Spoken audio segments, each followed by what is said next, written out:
আমরা দাঁড়িয়ে আছি মহাতীর্থ দক্ষিণেশ্বরে। 1872 সালে 5ই জুন শ্রী শ্রী মাকে ষোড়শী রূপে পূজা করেছিলেন ঠাকুর, যা জগতের ইতিহাসে বিরল দৃষ্টান্ত। এই রকমই একটি ফলহারিণী কালী পূজার দিন। মা এবং মা কালী অভিন্ন। সেদিন অতি সঙ্গোপনে নিজের ঘরেই ঠাকুর পূজার আয়োজন করেছিলেন। সেদিন তো ফলহারিণী কালী পুজো, মন্দিরে কালী পুজো হচ্ছে, তাই হৃদয়রাম অত্যন্ত ব্যস্ত।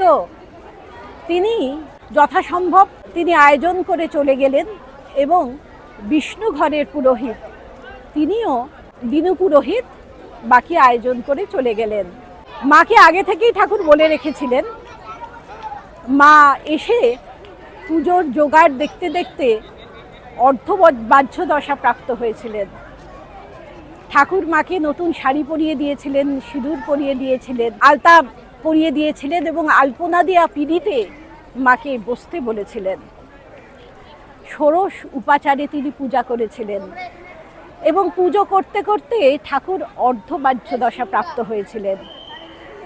পুজোর শেষে মাকে একটু মিষ্টি খাইয়ে দিয়েছিলেন এবং মা সমাধিস্থ হয়েছিলেন, ঠাকুরও সমাধিস্থ হয়েছিলেন।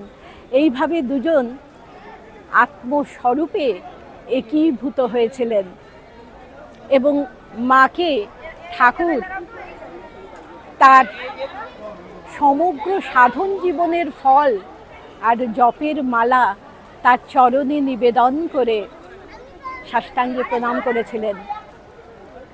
একসময় নারীরা ছিলেন ঋষি, ব্রহ্মবাদিনী।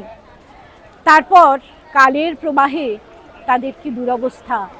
মা তিনি জগজ্জননী, কিন্তু শ্রীরামকৃষ্ণ তাকে তার লীলা সঙ্গিনী রূপে পূজা করে তার শ্রদ্ধার অর্ঘ্য শুধু নিবেদন করেননি, তার চরণে তিনি সম্মান দেখিয়েছেন সারা বিশ্বের সকল নারীকে।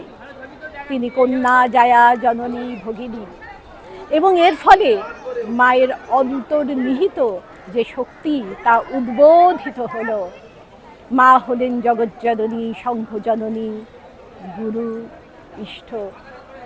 আমরা এখানে এসে দাঁড়িয়েছি মা চৈতন্য স্বরূপিণী। মায়ের কাছে আমাদের প্রার্থনা তিনি যেন আমাদের কৃপা করেন। নমস্কার।